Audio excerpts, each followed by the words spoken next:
Hello, hello, and welcome back to the Who Are You podcast. I'm your host, Connor Overbay. If this is your first time checking out the podcast, welcome. We always love having a new listener or a new viewer.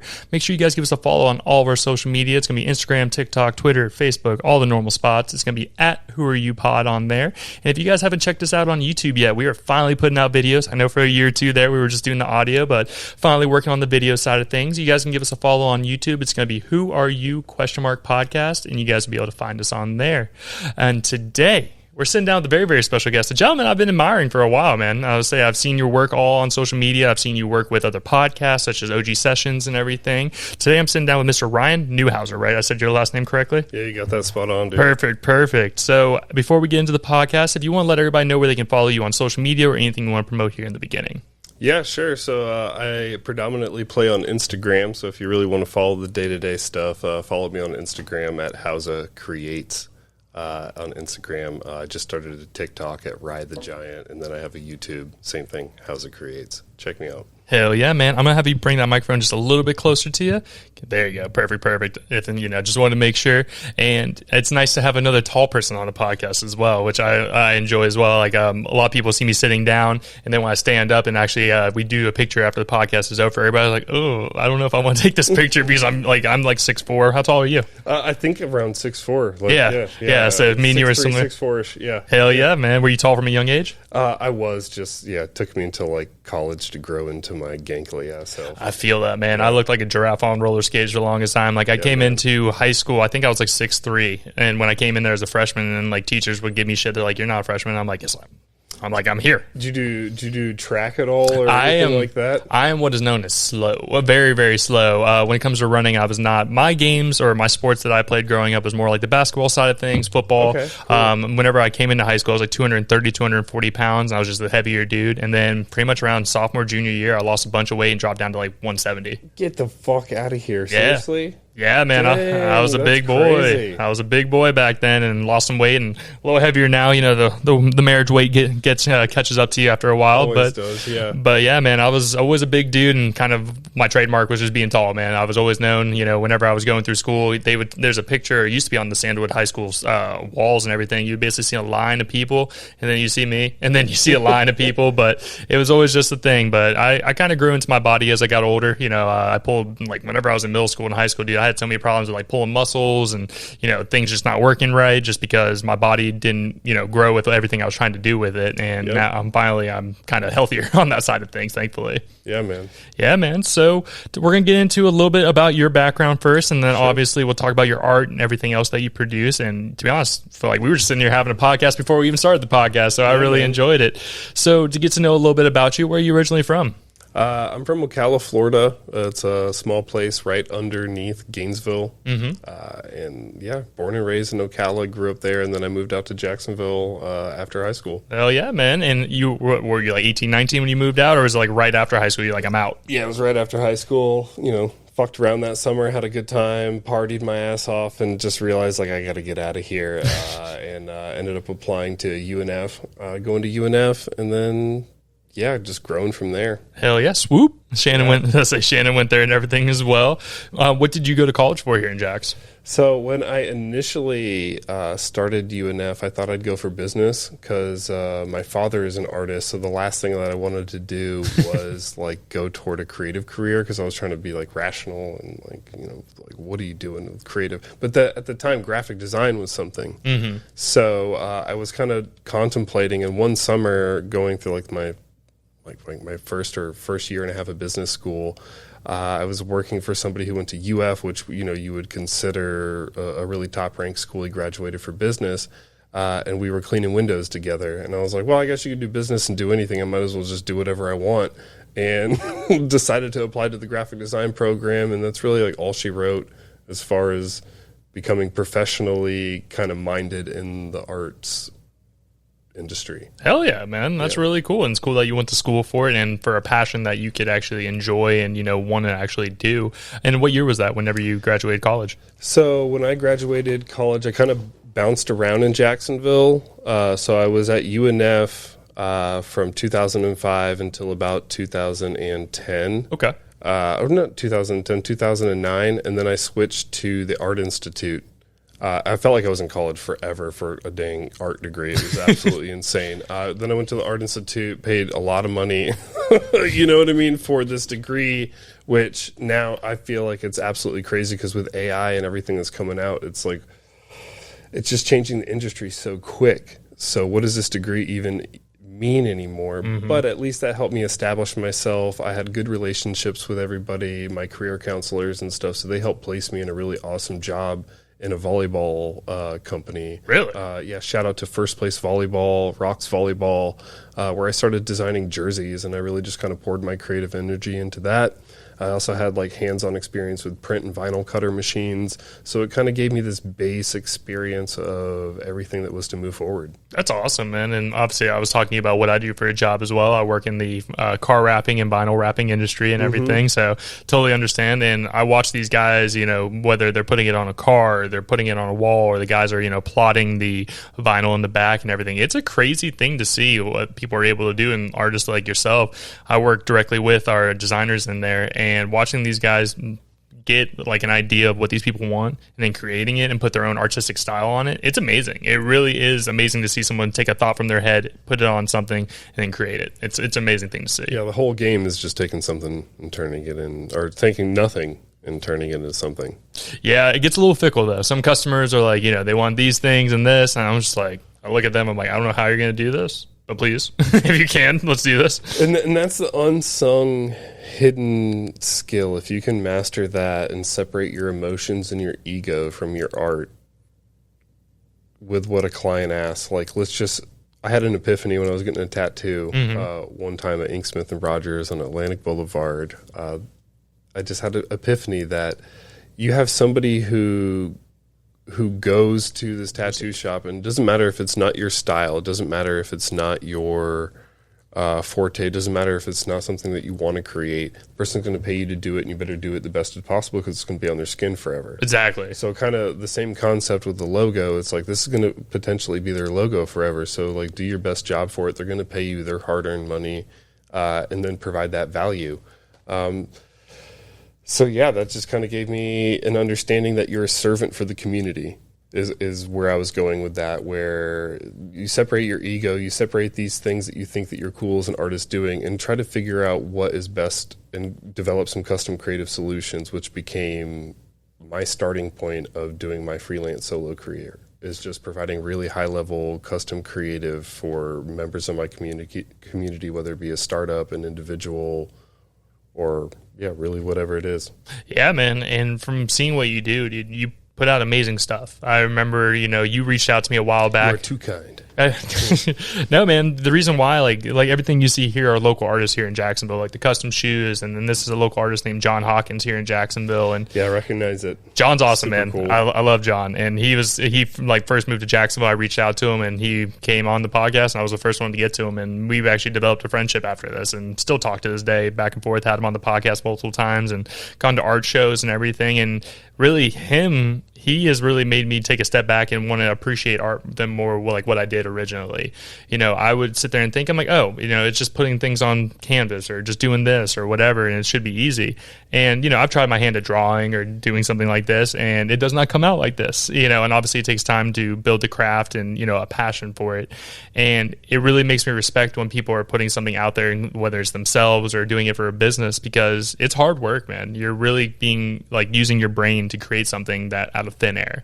And John actually had a art critique, and I've talked about it on the podcast before, and I was just in the back of the room. I went there and showed support and just wanted to be there for him, but also sit there and listening to what local artists said about each other or what they were, you know, critiquing. And it wasn't anything like aggressive or like derogatory or any problems like that.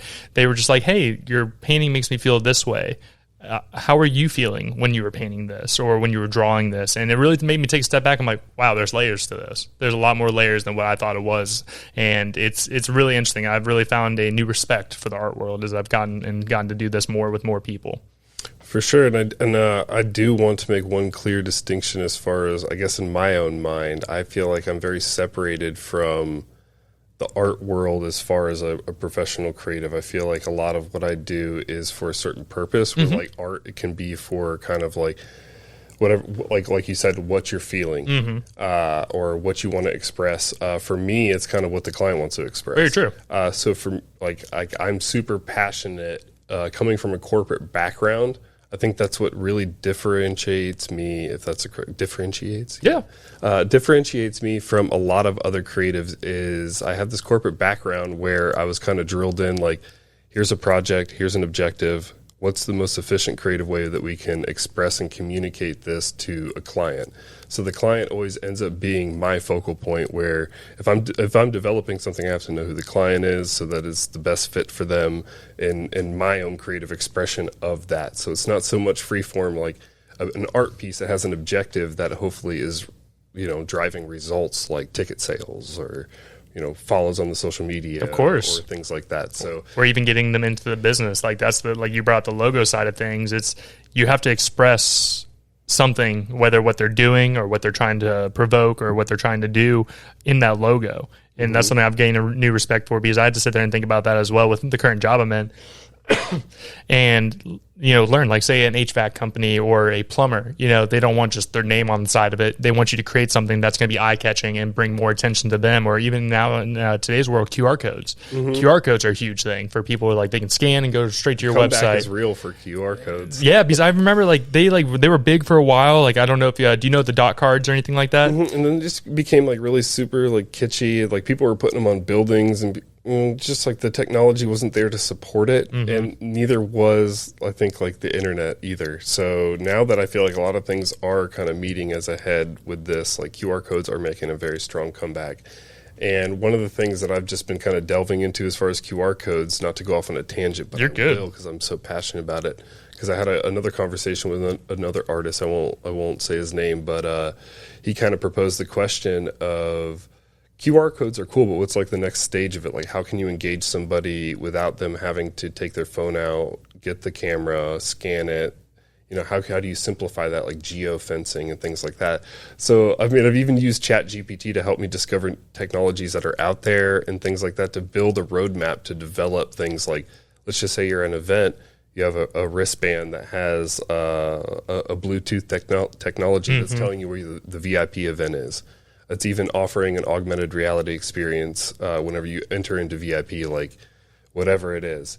Maybe you're earning points around the event that you can then turn in for a free T-shirt or something like that for spending money at different vendors. So I think the options are endless as far as the future goes, and as technology is catching up, it's going to be really exciting to see, and it's so overwhelming that I have to focus my attention on the event and the apparel industry, or I'm going to lose my damn mind, because there's so many cool options that this goes that, like, I'm going to have to, like, start really isolated and focused and branch out from there. But I'm just really excited for the future of creativity. It's a really cool time to be alive and to be a creative. Oh, yeah, man. And like I said, like, from seeing your artwork and seeing what you've put out there, like, I brought up OG Sessions. I saw your brand sheet for them, man, and I see they're making merch now using it, like whether it's towels, T-shirts, and hats. And you did a great job from what I see. They were actually the second person I designed one for, and it was really random, and I did it, without any of their input and just hammered it out. Now they're all, like, heavily influenced by everybody else's input, because people are paying a lot of money for them, so it makes sense. Yeah. But I did one for free, and it kicked off. I mean, it looks great, dude. Like, and seeing the merch that they put out and everything, and it's cool knowing who did it. I saw there, I was like, okay. I was like, I see that. And, I watched your interview on their podcast, and I really enjoyed it, man. I thought you were very interesting, and, you have different kinds of perspectives. You've also been involved in a lot of things, whether, like you were saying, like augmented reality, ChatGPT you brought up, just AI in general. It's a new world out there to see, like, what people are doing with this technology that is so foreign to a lot of people. Like, think about our parents, back in the 70s, 80s, and they're like, what? A computer's talking to you and telling you what to do, or like how to, like, really build a plan or do this. It's probably really weird for them, to be honest with you. And like I said, my dad is an artist grew up in the 70s, oil painting landscapes in Colorado and things like that. And I have so many of his canvases just sitting in the garage and it's cool to show him all of the things that I've been up to. And he thinks it's amazing. He wants to be taught it himself, and it's just a cool thing to see, because I think the older generation is just as excited about it as the younger generation. I mean, obviously there's, probably more concerns about it, but just in the fun aspect. Oh yeah. It's a really cool thing that if you could turn your painting into like a 3D real life painting, like an old school oil painting that he did, and turn it into a 3D painting for him, like that would be awesome. Oh yeah, man. I totally agree.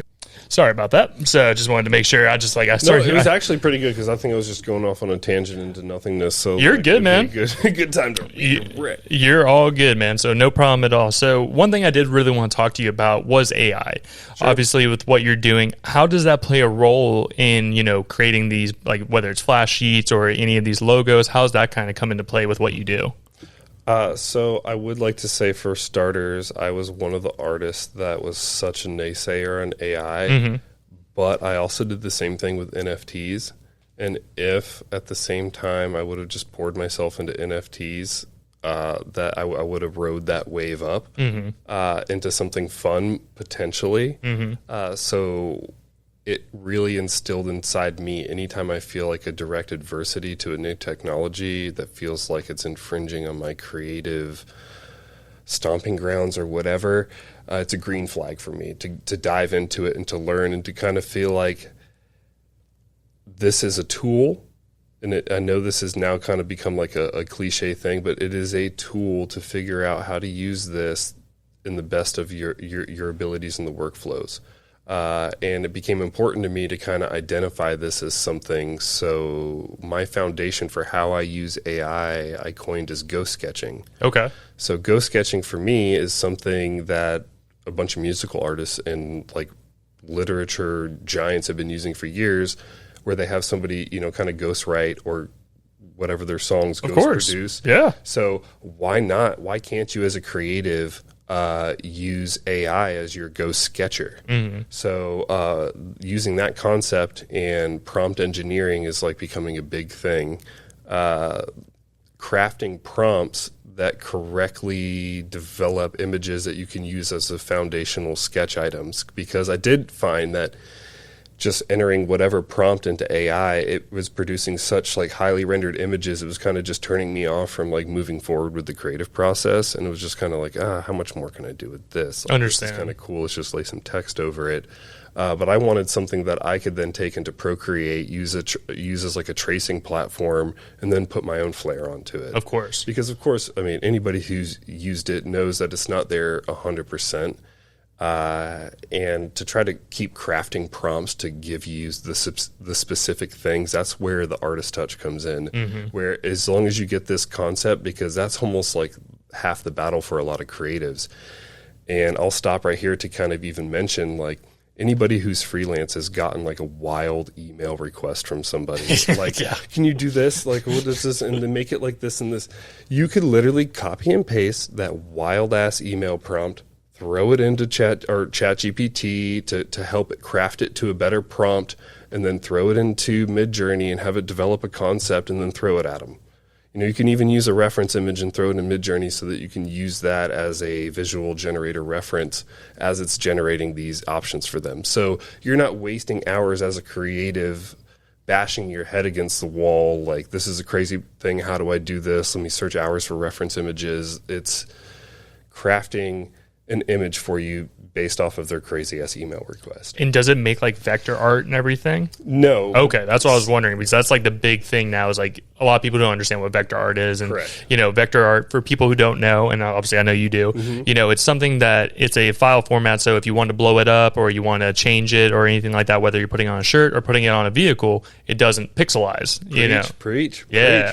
And this was something I had to learn with the industry I'm in now, because I always thought, here's a picture, put it on there. And I was dead wrong about that, as I've learned. So the vector formats are the biggest thing, is getting that out there and being able to, as you said, do whether it's your flash sheets product or putting it on a car and everything. And I feel like a lot of people don't understand the difference between like vector, EPS, not a JPEG, you know what I mean? So it's a big thing. So I was always wondering if that was like, if it created vector art for you. So I have been going through my own journey with this because the industry standards for so long has kind of been Procreate as your illustration app, which is great, but it is a pixel-based drawing app, so you're never going to get vector-based shapes out of there. So when you zoom into your artwork, you're going to see those jagged stair-step edges around your black lines. I've recently, in the past month or two, moved to Adobe Fresco. Oh, okay. That does vector line work, and I've tried it before, and I honestly kind of just quit because it was kind of difficult to learn a new drawing app, and I just went with what was easy. But when I developed these brand flash kits, I realized that I have to bite the bullet. I have to learn. I have to do what is not easy. I have to learn this vector illustration app because the brand flash kits need to be used for various situations like vehicle wraps and things like that. And there's only so much you can scale a TIFF or a PSD or some of these files where, I mean, you can get away with it, but it just gave me comfort knowing that I'm saving time on the back end after I illustrate all of these. Like, I feel like I'm building a brick house. You know what I mean? So if it goes into a hurricane, this thing's going to be pretty, I mean, it's going to be okay. Exactly. So it gave me peace of mind knowing that taking a month to relearn an entire new drawing app, and even though things take me a little longer now to do, that these things are built very strong. They can go to any printer and be scaled and just used and abused in any way possible. So no, that's cool, man. Because I feel like that is a huge thing where people, you know, and I understand why people aren't aware of it. They're not in the industry. So I totally understand not being aware, and that's like a part of my job is explaining that and doing all that kind of stuff. Because it is interesting. As I've gotten more into it and learned a little bit more about it, I'm like, okay, so there's, like I said, layers to all these things. And when it comes to your brand sheets, say, for just example, for OG sessions, how long would you say something like that takes you? I know obviously the muse has to come in and kind of give you, like some ideas or something, needs to spark something, but what would you say, how long is like a common time for making a flash sheet such as theirs? So let's just, I don't know when that was, but it was months ago. I think, and this is something that I got really big on for any creative out there doing anything, you can't improve what you do not measure. So I used to just be somebody who just used to just do it, and like I hated tracking time, even in corporate environments. And they used to ask me to track my hours. I would like just outright rebel because I'm like, this just doesn't make sense. Like, you're paying me anyway. Like, I'm getting as much as I can done. What do you mean track my hours? Anyway, so back to that, I finally started tracking my hours. And in Procreate, you can come up, you can pull up the canvas statistics. You can come up and look up from everything to the amount of strokes you put on the canvas. Oh, really? Which is pretty cool. That is. You can't do that in Fresco, which I'm a little frustrated with. But Procreate, you can track the amount of hours that you spend on this thing. So it went from about, like, I think 5-6 hours that I did on that one to 15 to 20 when I first did my first, because I launched it in 3 or 4 waves, pricing waves. And then it's up to, like, now that I'm using Fresco, it's up to like 20-30 hours that I'm spending on these things, which is insane. From everything from, so, and that goes back to the process that you were asking with AI and how I'm incorporating it. I'm developing images in AI, concept images, and then I'm riffing off of that rough shape, and I'm just building my own custom things on top of it. Gotcha. No, it's very interesting, and I love the videos that you put out of, like, you know, a time lapse of you doing your thing. You know, like, you know, whether it's putting the edges on there and like doing that, and I see the different kinds of stylus that you use. I've seen the ones that look like kind of like a tattoo gun, where it's like you have the thick like handle and everything. And you know, I pick up on weird stuff. I just look at stuff. I'm like, interesting. I'm like, I wonder where that came from. You know. So we'll see, but it's like I have a bunch of ideas, and one of my biggest goals for this year is to launch this project called Thick Grips, and it's for people who have been drawing for a long time. And so what I did is I ordered an egg-shaped grip. XL size on Amazon. I just took a drill bit and I drilled through it. Really? Yeah, so it's like a grilled gel grip, and I just threw my pencil through it because I was like having like hand cramps of all the other pencil grips you could buy. Like, you know, I had to get a stress ball grip. Getting like a carpal tunnel sitting there doing that after a while. Yeah. I mean, yeah, because I mean, I've been doing this since 2010, 11 pretty heavily. So, having that, like reducing the amount of area that your finger has to grab that pen helps on the stress on your hand, and then became a passion of mine to maybe, because I know I'm not the only one doing this. Of course, trying to stay in the game as an old guy. I say old guy. You ain't old, man. But like trying to stay in the game, I feel like an old guy, but my hand feels like it's 80 years old.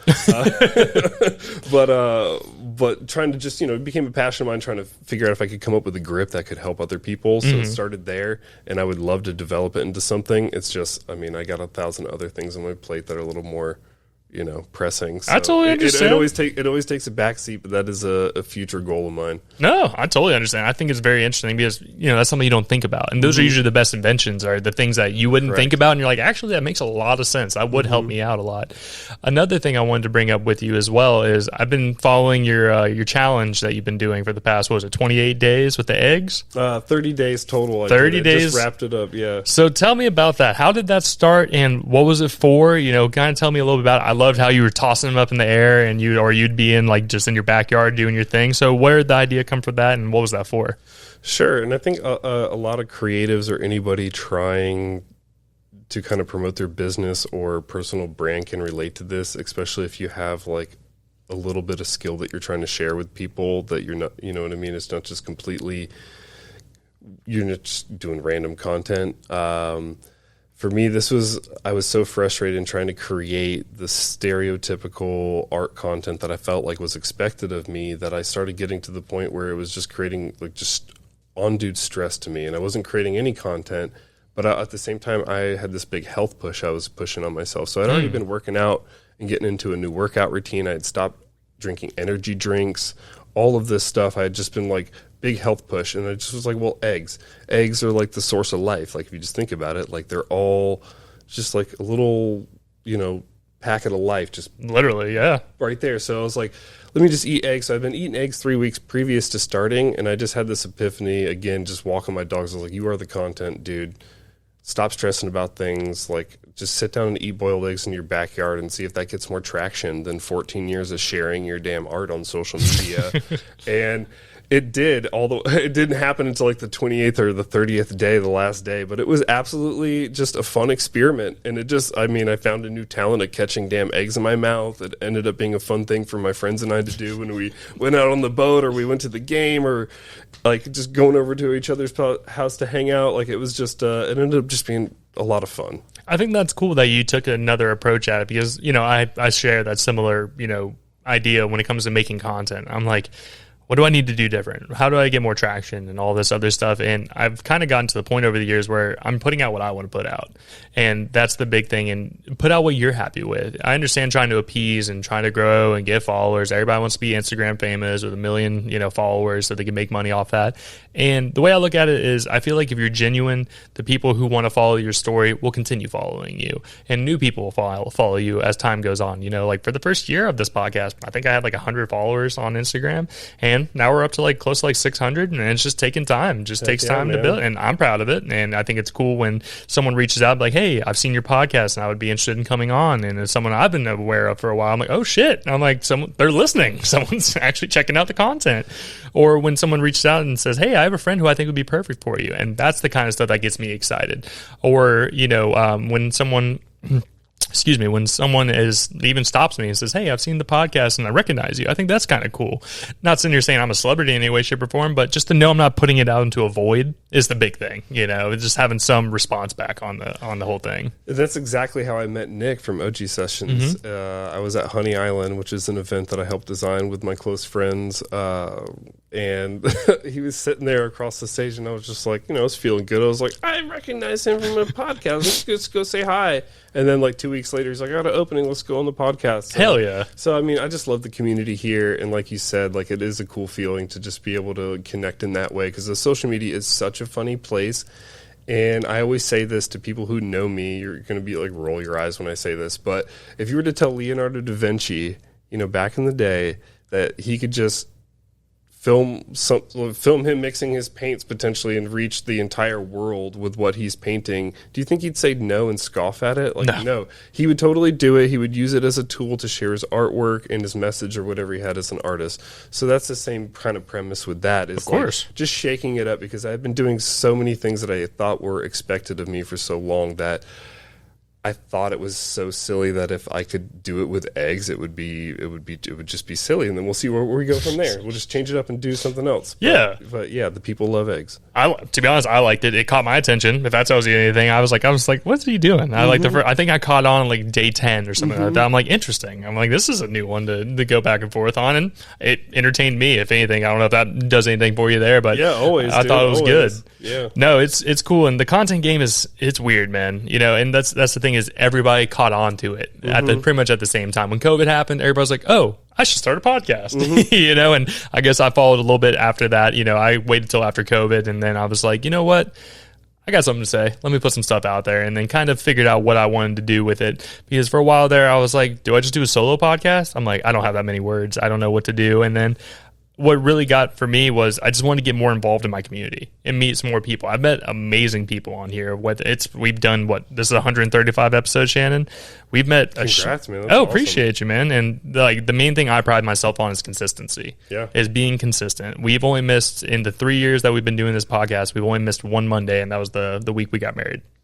But besides that, yeah, every single Monday we put one out, and whether it's just me and her talking, which I enjoy our podcast, just me and her, or getting to meet a new person like you, man, and just making friends. You just never know what one person, either you can change their life or you guys can work together and be able to change each other's lives. That's the way I look at it, and just help collaborating with people. And speaking of Nick, when am I getting on the OG sessions, bud? I've had you on here twice. It's my turn now.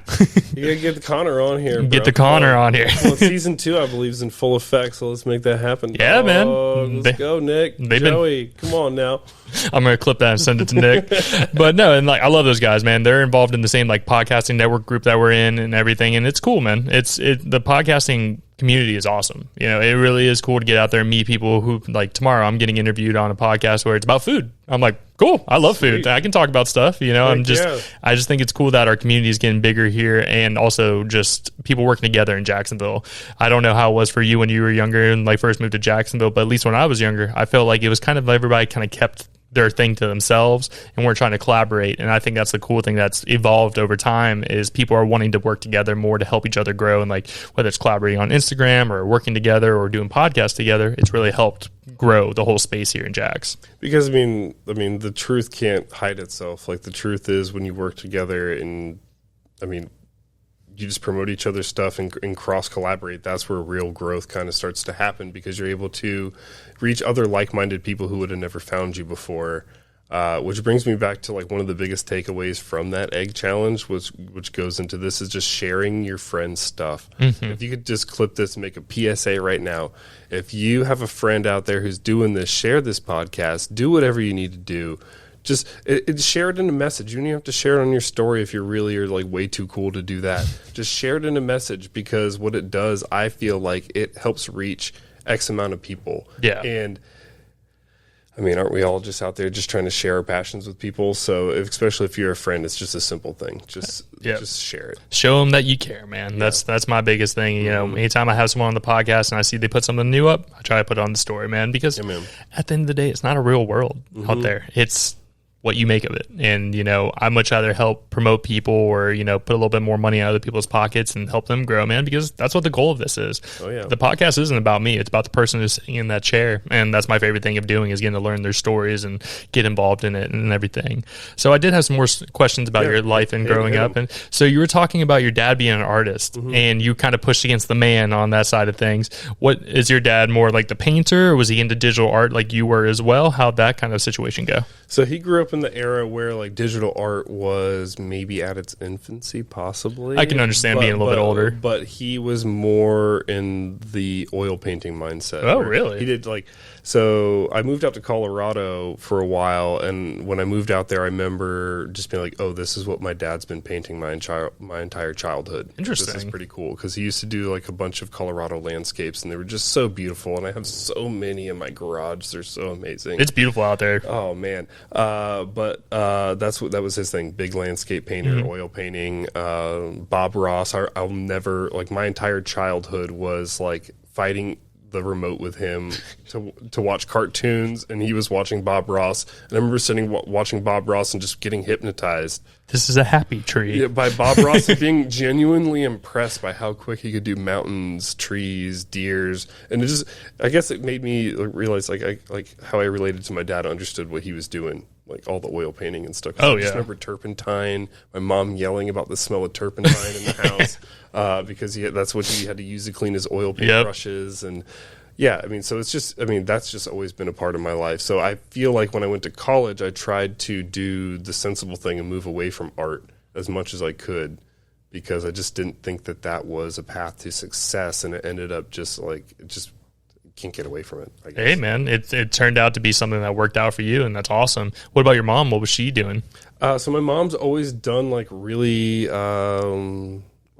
she is a medical record specialist. Yeah. And she's done that, I think, my entire life. Good for her, man. Like, she has just crushed it with that. So now she's like kind of an independent medical record specialist, where she just kind of does her own thing, works from home, and chills. Sounds like a solid life to me, man. Oh, yeah. You got any brothers, sisters, anything like that? So I'm classic, I guess, only child, dude. Really? Okay. No brothers, no sisters, but I've always had lots of friends, and yeah. Yeah, man. I was an only child until I was about 10. My parents divorced, and then each of them remarried, and now I have my my half brother Seth, which is weird to think about now. I remember holding him as a freaking baby, this big, wild. And now he's 15 years old, talking to me about girls, and now he has his permit and all this stuff. I'm like, damn, I'm old. I'm really starting to feel like I always remember when I was young. They're like, remember, time goes by quick. You'll remember these days and be like, wish you had him back. And as I've gotten older, I'm like, yeah, you were right, Mom and Dad, and then everybody. I look at them now, I'm like, you guys taught me some real good stuff, and I wish I would have been able to conceptualize it, but it takes experience to learn that.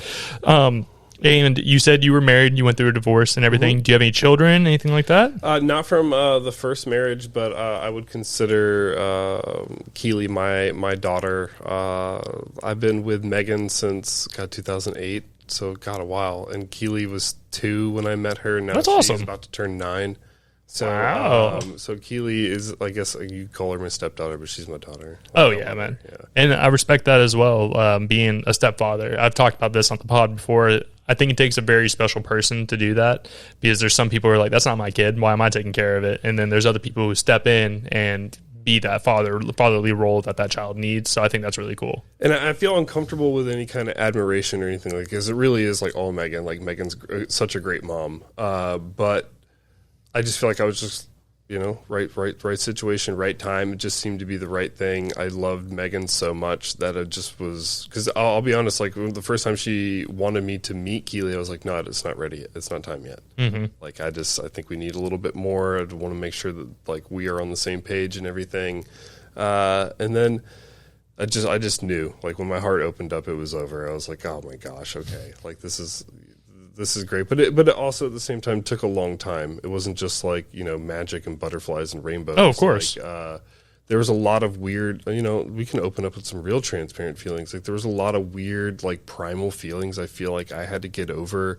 Like, maybe I guess you think of like a lion, and it's not like their child kind of thing. Like, it just was a weird thing in my head where I just had to get over. But it wasn't ever a situation where it was a problem. It just seemed to be a natural, instinctual thing where it was a confusing thing for me initially to kind of develop this full-on fatherly role. Mm-hmm. But, I mean, God, that was like years ago, like right when we first started dating, and now it's just like I just couldn't think of anything else but to be with them. That's beautiful, man. You know what I mean? Yeah. So, it would be wild to think that like it would be any other way for me in my head now. How early was it in y'all's relationship where she wanted you to meet her? I would say, I mean, like we were pretty about each other when we first met each other, just like any kind of like really good zinger connection you have with somebody. Mm-hmm. But I would say 4 to 5 months or something. Oh, okay, or something around there. Yeah, we were pretty cautious with it, just because. We just wanted to make sure it was right. We wanted to make sure that, Because, full transparency too, I was living with a bunch of dudes that were in a band, you know what I mean? Yeah. She also was divorced. Okay. So like her previous ex was in kind of a situation like me where doing his own thing as far as creatively, whether it be music or art. And so, of course, like, in the back of your head, you got to be thinking like survival kind of thing. Like, what's the right thing kind of situation. But we just felt so passionately about each other and just eventually made it work. And it wasn't easy because she was living with her parents from her divorce. Yeah. I was living with my dudes. And then right when COVID hit, I think a month before it was officially kind of like a problem in the United States, there was black mold found at the home that we were renting. So I was just like moved everything out into a storage facility. And I was like, you know what? I'll be homeless for a minute and just stay on friends' couches until I figure it out and get a new lease to get. And then COVID hit. And then I was like, how much worse can it get? And then the lockdowns happened. And I was just like, it just kept getting worse and worse. And so then I eventually had to move back with my parents in Ocala. So like as an adult, that was like soul crushing for me because I had spent like, let's say 2018 to 2020 building up this art and design Housa Creative thing, and I was crushing it. Like 904 Happy Hour, I was a big part of that. That's badass. Bringing a bunch of these events to life, and right when COVID happened, it was Food and Wine Festival, and for the very first time I had done these big giant wood installs and everything, and I was homeless at the time. I was straight up homeless, staying on friends' couches, working out of my friend's warehouse, and then like renting U-Hauls and bringing these things to the event. And that was the last event before COVID shut everything down. And I remember getting an office at Ink Factory, the now Ink Factory. I had an office there for a while. And then I guess that's when things really shut down, actually, in March. And I was there, and I just left the office, and I grabbed all my stuff, and then I never looked back. And I went back to Ocala. It was just a really bad time for me, and I focused on like painting art. So I made my living off of painting art and like literally having zero overhead on like living expenses. So that helped me kind of rebuild things, and I just made a stack. And then I actually moved my parents and myself back when interest rates were like super bottom dollar, September 2020. Back to Jacksonville, and it was a good time too because ever since then the interest rates just kept climbing. I feel you on that. Yeah, we made the move then, and then that's the house that I live at today. What kept you going? That's a big thing, man. Like, there's a lot of people who have been in that situation, looked at it, and just been like, I can't do anything. Well, I would, regardless of what you believe in, I believe God kind of prepared me for this situation in the sense that a couple years before that was my divorce, and that was kind of felt like my darkest hour. But at the same time, it made me realize that I could be in a really deep, dark place and still come out and be like on top of my shit, and I could change from being super dark and super deep. So that's when I was at the height of Housa, and then when COVID hit. I'll never forget I had a breakdown because I was actually staying with a friend at the time, and it made me realize, because I didn't know if this was like a bioweapon. But it made me realize I was in the event and apparel industry. Like I had one of my clients hit me up and say that they were not producing any more cut and sew patterns in China. So I immediately was like, everybody get me your invoices like now. Yeah. And it was like early February or something like that. So I got all these invoices in, and then, it happened. Yeah. It happened, and everybody knows it happened, but it was just an insane thing to think about. And I at least had enough cushion to then move from there. But I was lucky I had good friends. So I guess I'll go back to that existential crisis I kind of had because it made me realize like I didn't know what this was, because I myself at the same time felt like I had COVID, because I was like, I was trying to hit the gym. Full transparency, I was watching my friend's house at the time, and I think like I got COVID really early on. Did you? Okay. Super really early on. I was watching my friend's house, and all of a sudden I got really sick. I was drinking wine on the couch, and all of a sudden my joints and everything just hurt, and I just was like, oh my God. I started getting the chills, and I was just shivering on the couch, and I woke up with the biggest headache. I went to the doctor the next day. They gave me the flu test. They shoved something in my nose, coughed right in the girl's face. Like, it was just, there was like no mask or anything. It was like, it was wild to think about now. But then I went back and I just like essentially died for 2 days at my friend's house while I watched his house and watched his animals. And I thought somebody was going to find me like in the bed. Really? Yeah. But, bounced back from that, but I just never had my stamina from that. And I'd really thought it was something serious. I was like, this is just crazy. I think this is going to keep going on and on. And that's what gave me, I was staying with my friend and I just was like, I think something bad's going to happen. Like nothing's going to come back. This is wild. So I just tucked tail. I had to go move back to my friend's house or to my house from my friend's house. And that's when I kind of just honestly went hermit status. When everybody kind of dove into social media and blew up on like TikTok and OnlyFans or whatever the hell they were doing, I was like hermit status. Like, because I was so ashamed that I like kind of failed and I had to move back with my parents. It was such a heavy feeling that I just went hermit status. Even best friends that I had in Ocala, I didn't reach out to them until probably like right before I moved back to Jacksonville. I mean, dude, it was a wild time then. I remember being freaked out, and I remember I got COVID pretty early on as well. I think I had the aches and the chills and everything for one day. The main thing that threw me off was losing the taste and the smell. I remember I was like, I went to go make myself something in like the kitchen. I was like, this is weird. I don't taste anything. And then one day I come home and she's sitting there sniffing nail polish remover. She's like, can you smell this? I'm like, yes. I'm like, I can smell it from here. I was like, what are you doing? And that was a crazy time. Like during that time, we had to do a Zoom Christmas because she got COVID. Like literally we went and got tested because, during those times we didn't know what all was going on. So we wanted to make sure we weren't making our parents sick or my brother or anything like that. And we did Zoom Christmas. I remember sitting there with the laptop in front of us as we opened up presents. My parents left the gifts or anything they wanted to give us out on the porch. We went and grabbed those and took them back to the house. And yeah, it was a freaky time, man. But to talk about moving back in and feeling defeated, man, I totally understand that. Oh, yeah. I remember I was so gung-ho and young, dumb, and full you-know-what.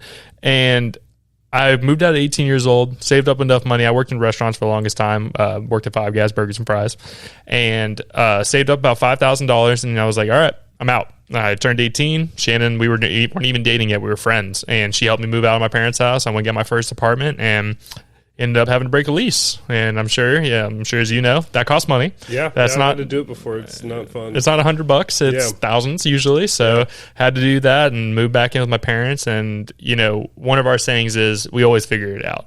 It will work out some way, shape, or form. It will work out, and that's something that we talk about frequently.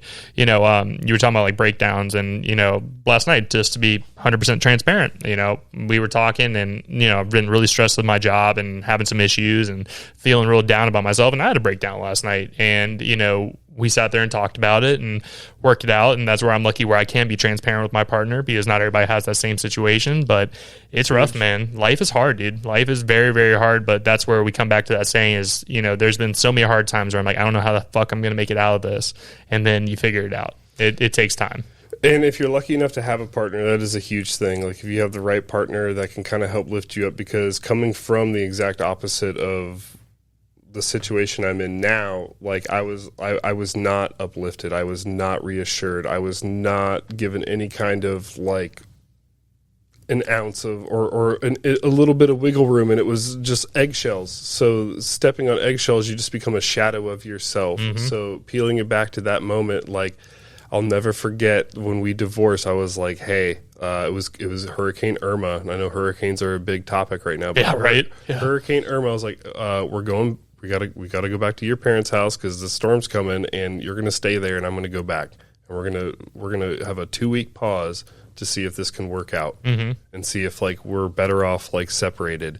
When I got back, I felt like a shadow of myself. Like I felt like I slowly was starting to kind of like step back into myself, where I felt comfortable being myself again, and it made me just realize a lot about how important a partner is. And so that from that trajectory forward, fast forward, it just made me really, when I started dating again, really realize like what kind of woman do I want to have in my life and what am I going to put up with. And I just instantly got like the best vibes from Megan the first time I met her, and I tried to shake it and I tried to push it away, but it was one of those things where I couldn't run from, and I was just like, okay, all right, give it to me. Like let's do this full-heartedly.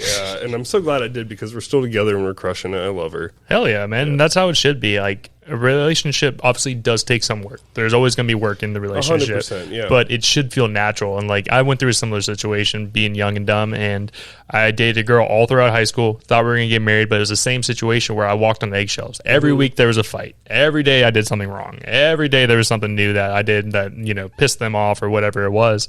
And got out of that relationship right after high school and, you know, thought I was destroyed and what was I going to do with my life. And then literally one day she walked into Five Guys and I was working there as a manager, and I told the story. She's already rolling her eyes as I'm saying this.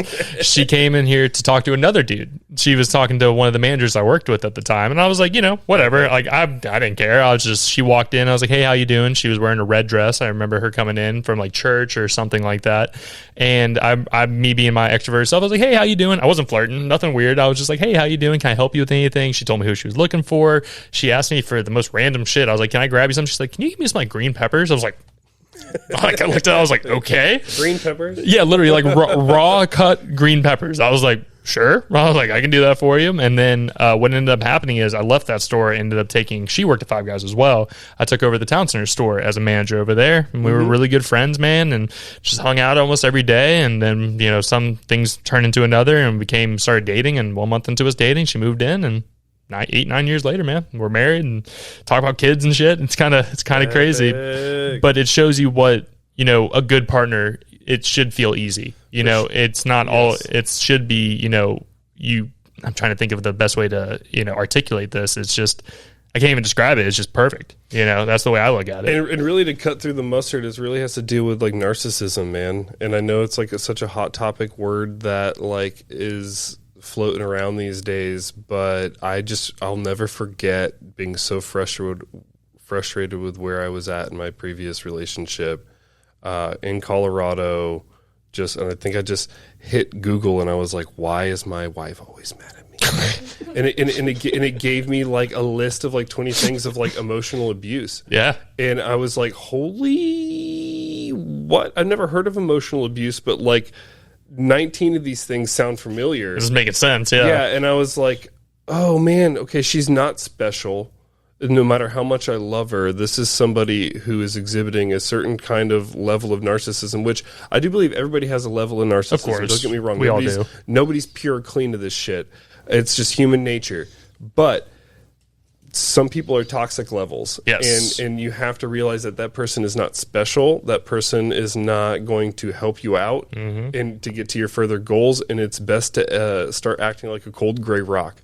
Because then when I kind of like in that 2-week period I did the separation, I kind of went like, I'm a big researcher and kind of conspiracy person. And I love conspiracies. I just went full bore onto this whole like narcissism thing. And I was like, oh my God, this is how you do it. Okay. And just this is how you react when certain things happen. So whenever she was like love bombing me or like doing all these things, I would just it triggered me like, oh shit, she's doing that. She's not special. She's doing exactly what this said that she would do.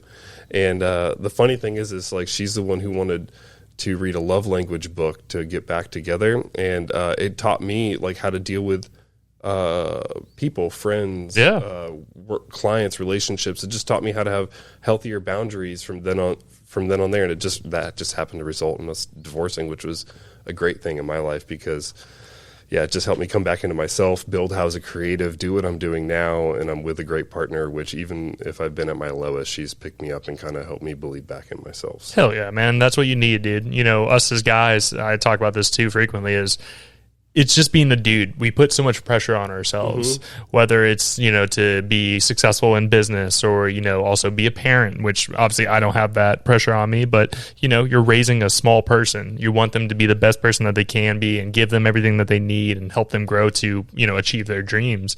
And I'm sure that is a level of stress, or whether just providing a roof over their head. 100%, yeah. And that's a huge thing, man. And it's awesome that you have a partner and that you found the love for a small young human being, a little daughter and everything as well. I think that's really badass, man. That's cool that you found that, even though in your darkest times you may have never thought that was going to be a thing. To grow to where you are today and be happy, I think is the biggest thing. It was quite literally the last thing I ever thought.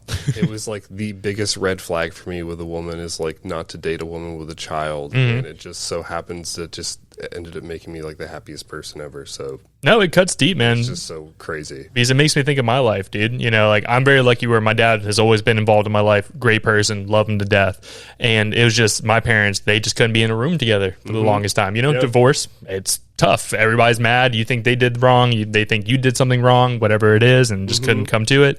And, you know, I remember being young and my stepdad would try to be a father to me. And I would push so hard back. I'm like, you're not my dad. I'm like, get the fuck out of my face, whatever it is kind of thing. And just being a teenager, being an asshole. And as I've gotten older, you know, me and him have that relationship now where I can come to him with anything, and including my dad as well. And, you know, I'm thankful that I had that in my life. I had that structure that he was trying to provide for me, even though in that time I didn't understand why things were happening, why my dad wasn't around because of the divorce and all this other stuff. And as I've gotten older, I respect it a lot more now. And I respect step parents because I know it's hard to take that step in there and, you know, have a child who may not reciprocate that love at first, but as they get older, at least from my personal experience, you know, I'm very lucky that I have as many as my parents, you know, just in general. Like I have a stepmom, I have my stepdad, and they've both been very critical to my life and my success as growing up as a human being and being a man. So I think it's a great thing that you're doing that, and it's cool that you found happiness in that as well. Awesome, man. Appreciate that. Hey, no problem, man. Just say it's a big thing. And I see you're wearing a NASCAR shirt. You a NASCAR fan? I'm not. This is actually a shirt I designed using a toy car because I've always wanted to be a race car driver, right? But I was trying to start a YouTube channel. I was looking for content, and I was also at the same time going through a bunch of old toys and stuff that I had, like my parents had saved. And everything. Trying to see if anything was of value, and I came across a bunch of Hot Wheels and stuff. What? Some old Hot Wheels? So I started looking at it, and I was like, you know, NASCAR shirts are kind of hot right now. Like, let me see if I can make my own NASCAR shirt. So I was also a home inspector at the time. Or recently, so I had a jumper, like a Dickies jumper. Yeah. So I took a picture of myself in this Dickies jumper, but in Procreate, like outlined it and put logos on it. I love it. And then I taped this toy car to a piece of cardboard and got different angles and shot the right angle. And then I illustrated over that and just put it together. That's badass, dude. It looks awesome. Yeah, so I was like, yeah, this is like essentially my way of becoming a NASCAR driver. Hey, unofficially. Man. I went to my first NASCAR event recently, actually. Really? Yeah, I went to the, what was it, the Diet Coke, or what was it, Love? It was a Coke Zero 400 in Daytona. I went to my first one like a month or two ago, and it was actually really cool, man. Got to go there. It was real loud and everything. One of the worst parts, so we go to the event, and what's cool, I don't know if you've been to a NASCAR event or anything. I've been to racing, but not a NASCAR event. So went to the NASCAR event. You can bring in like a cooler full of beer. Oh, shit. You can bring in whatever alcohol you want, all that stuff, like as much as you want. They won't question it. They'll look at it like, okay, cool. And you just go in there, food, any of that stuff. Beautiful. And oh yeah, I thought it was badass. So me and my 6 friends are sitting up there, like, you know, cracking open beers, sitting there having a good time, listening to the cars go around. Had an awesome time, and then we get out. And this is where it gets dark. So it's like 11 o'clock midnight, and we're trying to get an Uber, and we couldn't get an Uber. An event just let out, so everybody was there. Sounds about right. Yeah, so we had to walk 6 miles. Oh, damn. Back to our Airbnb. And when I tell you that was the longest walk I've ever walked in my life, because we had to go over a bridge. It was in Daytona, and we were staying in Daytona Beach where they have the Airbnbs and stuff. Oh yeah, I so know that bridge. Yeah, so we walked through the hood and like everything, and like people are looking at us. We're just like, ooh, I'm like, this is weird. Late night suspect. Oh god, we probably look like bait to some people, to be 100% honest with you. Come grab us. I was like, oh no, I was like, this was so bad. But that whole thing. But no, NASCAR was really cool. And are you a sports fan in general? Yeah, so like my whole childhood upbringing was like I've just been a huge jock, and it's just so funny that I ended up becoming an artist. It's like just sports and stuff's just been a huge part of my life. Baseball, football, like my mom had me in absolutely everything. Tennis, gymnastics, like really, you name it. My mom was throwing me in it as an only child. She's probably like, get the fuck into something right now so I can have like 2 hours of peace. So like she put me in so much, which is why I think I'm so experimental and open with what I do now. New experiences and everything. Yeah, I don't really stick to one thing, and I just like that sounds like my purgatory to like stick to just like one way of drawing. And then not exploring or figuring out anything else about it. That just seems like my purgatory, which is funny because that also seems like like the clearest path to success for many creatives is like find your style, stick to it, like hammer down on it. But for me, I'm just like, my style is experimental. I'm going to experiment. I'm going to throw eggs and eat them one day, or I'm going to try augmented reality, and then maybe the next day do something else. Like it just, yeah. I feel like you have a style though in certain aspects. Like I'll see some brand sheets. I'm like, I can somewhat tell it's your artwork. Not saying there's anything specific that I can pull out. It's just more of seeing it. I'm like, that looks like something that he did. And I'll look it up and I'll go on your page. I'm like, oh, there it is. Yep, I saw it. Yep. And I do get that a lot from people, and I do think that is, especially out of all the years of maybe just doing stuff and seeing my stuff everywhere, that's probably maybe the biggest compliment I get is just people like, I knew you did that. Mm-hmm. You know, because I'm not even trying to have a style. I'm trying to experiment, but at the same time, it always ends up, you know.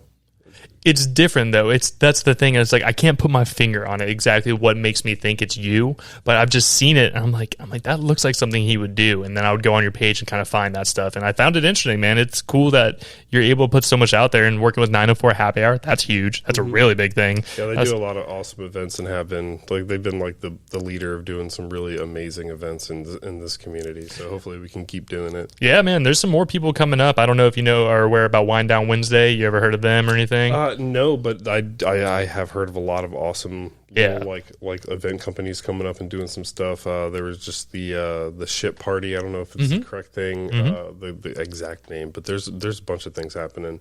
Yeah, we just had the Loggerhead recently too, which I was a part of.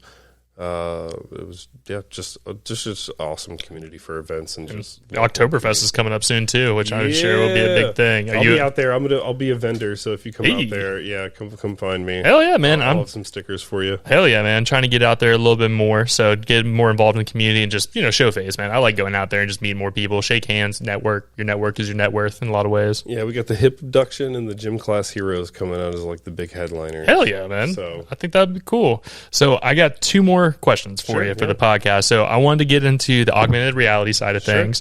I saw that was something new that you've been working on. And augmented reality, is that where you have to wear glasses to be able to do this kind of stuff? Or, if you want to explain it to me as someone who is not fully aware of what it means. But I saw that you created something where you can kind of look at the sides all over the place, like 3D, or I guess more than 3D. But yeah, if you want to explain that. So that version of augmented reality is just using 2D design elements to kind of create a 3D augmented reality experience. And if anybody knows more than me, they're probably going to just splice this up. But from what I know, the augmented reality and the virtual reality, the augmented reality is where you're mixing that virtual and that digital with the physical, which is really what's been just a part of my entire manifesto in my head, the entire time I've even started using AI to help me produce things.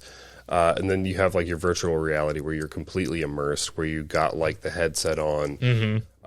So the augmented reality would be more along the lines of like the Apple headset, which is kind of like mixing that. And then now with the Meta Orion glasses, which are just prototypes right now, but they seem to be the best use case for something going forward, which looks a little more like regular glasses. Yeah, because I saw Zuckerberg talking about those. Like he presented them. I was like, oh, that's interesting. I'm like, that's pretty badass. Yeah, very, very, very cool. So it's just, I think as the technology compounds, I just think we're going to see faster and faster motions forward. So it's just kind of cool to see what's happening. So we'll have to hold our breath and see. But right now, the Orions look like the best use case for everyday use of AR glasses. I think you're right on that, because there's even now like the Ray-Bans have their glasses now where you can record, like they have the camera up top here. I think it's really cool that they're able to put so much technology in something like I'm wearing, just glasses. It's crazy to think that like back in the day it would probably take 4 backpacks and something just to power that and be able to not even create the same thing.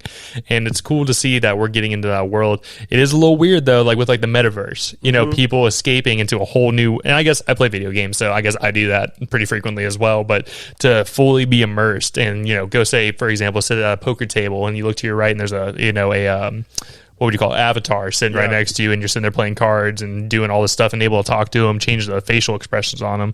It's just crazy to see what technology has been. Like, I know I'm only 25, but I remember flip phones. I remember when like the Motorola Razr was the thing, and I remember when the first iPod Touch came out, and I thought that was freaking groundbreaking. It's crazy to see how far technology has really come, even just for our entertainment nowadays. And I mean, all you have to do is watch an episode of Black Mirror too to really kind of see where things could go, because it could just end up being a contact lens one day. That would be wild. And or it's like whatever, name a handful of movies Tom Cruise has been in. Some, you know what I mean? Yeah. Like whatever that is. But I don't think that we're far off, and it's exciting and scary at the same time. But my whole mission is to keep that human element into this. That's why I feel like it's our goal as creative to kind of dive in and create as much as we can in augmented reality to see what the best use case is, to see maybe, because my whole goal for this little augmented challenge that I'm doing now on the back end of this egg thing is to try to see if I can develop a service, a product, something that's helpful. Maybe it's something small, but I'm going to use it for the events and apparel industries that I know and see if something kind of pops up. But I do think it's our responsibility as creatives is to really dive into these technologies, use them, and to kind of create the new way forward, because I do think creatives are going to rule the world, man. I agree. And at the end of the day, if it's going anywhere pending World War III, like, it's going to be a really fun place to figure out how this technology evolves. And I think creatives are going to be at the spearhead of that, helping that develop into things that we're going to use. And it might as well be somebody like me or somebody that you know in the creative community that's using these things that's going to develop something that could shape our future, because you know the next Elon Musk of the creative industry is out there somewhere. And you know, I think all it would take is to just tap into the magic, whatever is putting out that signal, because I think great ideas are out there and they're meant to be discovered. And if anybody has heard the light bulb being discovered and invented at the same time kind of thing, I just feel like right now we're seeing a whole new art form come out. And how often does that happen in generations and in history and Very things true. like that? So this technology is providing a lot of opportunity, and creatives might as well be on the front end of that. And you can't just discount it and say that it's a kitschy or whatever. You don't want to do it or even think about it, and you just want to keep doing your stuff on pen and pad. Like, no, you got to embrace it or you're going to get left behind. That's the whole part of the future ready mindset. I mean, that's what we're looking at now. You know, there's like grandparents who are, you know, used to, like, they're not touching computers. They don't know what social media is. They're like, you know, how to do phone calls, maybe a text message, maybe. And, you know, it's usually like they try to send a GIF and you're like, what the hell is that? But it really is interesting. You know, as we keep growing and keep getting older, you know, history is being made every single day. And whether you know it's the most minute thing or it's a huge leap, it's crazy to see what we'll be like in 20 years. You know, I know people thought flying cars would be around by now, which, you know, they can be. It's just too terribly expensive for the common consumer. Love that industry, by the way. It's a huge thing on my radar, flying cars. Oh, yeah? I've been following it for like the past 5 years. Like, the whole industry is, I think we'll get there. I can see it. It'll be big drone cars for eventually, but we'll get there. I can definitely see it. Yeah. I can definitely see it. So I did lie. I had two final questions for you. So, Sure, hit me, man. so if someone wants to reach out to you and wants to either do a flash sheet or wants to work with you in some way, shape, or form, what is the best way for them to contact you? Sure. The best way that you can contact me is reaching me on my website, housacreative.com. And you can go to contact or just follow any of the links. It'll take you to a form you can fill out, and it will go directly to my email. And I will be responding to you within 24 hours. So that's the best way to get into contact with me, or you can just shoot me a DM. And yeah. Hell yeah, man. So my final question for you, and I ask this every time it's someone's first time on the podcast, it is, do you feel successful? And if you do or do not, in what ways?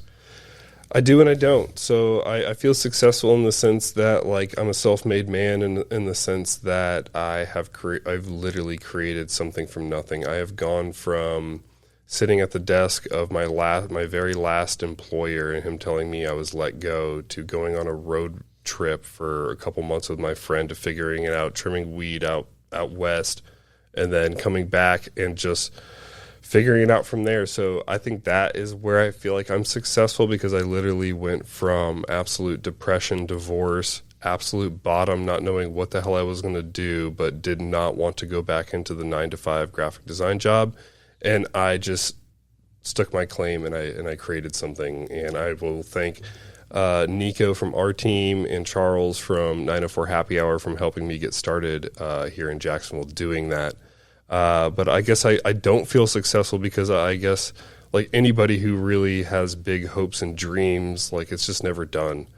I feel like there's just a lot more to do. There's a lot more to uncover, and I hope through these little 30-day challenges, or it doesn't even have to be 30 days. I'm just trying to push myself to discover new things, and I think I'll eventually get there, and hopefully one day you'll see something I made that's changing your life. I have no idea what it might be, but for right now, I'm just going to figure it out and keep working in the art and apparel and event industries and see what happens. Hell yeah, man. And I love to see it. I'm excited to see your continued growth and see what else you do in the future, man. I'm excited for it, and I say I'll definitely be reaching out to work with you some more in the future. We want some merch. We want to get some merch made here in a little while as well, and I'd much rather work local than, put it out to someone who I don't even know and can't even make a connection with. Yeah, man, I got you, dude. That's what I love to do. I started out in the apparel industry, and that's just where I feel comfortable, man. Yeah, man, and I love your art. I love everything that you put out, and I think your story is a really good one for people to be aware of. You can be at the bottom and then still make something beautiful and grow as a person, and I think you're doing awesome work, man. So keep doing your thing. I look forward to seeing your continued growth, and this is open door, man. Anytime you want to come and sit down and have a conversation, we can get into conspiracy theories one day if you want. I love conspiracies. I love that. There's so much to unpack. Much to unpack. I'm sure Shannon wants to get you away from the mic for a little bit tonight. But, we could go on all night about that stuff. We'll sit down and do one another time, man. But like I said, I appreciate your time. If you want to let everybody know where they can follow you on social media, your website, all that stuff, feel free to let them know. Sure thing. Ryan Newhouser at HousaCreative.com. Follow me on Instagram at Housa Creates, and then you can follow everything else from there. Hell yeah. So guys, make sure you guys go give him a follow. Go check out the artwork, man. He's putting out amazing stuff, and you guys can actually see it on whether it's clothing or, flyers, really a mix of everything. He's putting out amazing stuff, and I think you guys should definitely go give him a check him out. And if you guys do, let them know the Who Are You sent you. I love to see when, we have someone on the podcast and our listeners go and check people out and start working with them. Makes me feel good. Makes me feel like we're doing something out there and doing good service. Also, before we get out of here today, if you want to give us a follow on the social medias or anything like that, it's going to be Who Are You Pod for everything from Instagram, TikTok, Twitter, Facebook, all the spots. You guys know where we're at by now. Also, if you guys want to give us a follow on the YouTube, leave us a like, leave us a comment. Let me know what I can do better or what I'm doing good at. I love to see some feedback, just kind of see what we're doing and how we can grow as well. It's going to be Who Are You podcast on YouTube. And my final thing is, if you know someone who you feel like has a good story, is an entrepreneur, an artist, a business owner, really a mix of anything, and you feel like they would be a good fit for the show, you guys can hit me up on any of those social medias, whether through DM or you can email me as well. It's going to be whoareyoupod@yahoo.com, and maybe we'll have you guys on a future episode. But as I say every single week, y'all, thank you so much for checking this out, and we'll see you guys next week.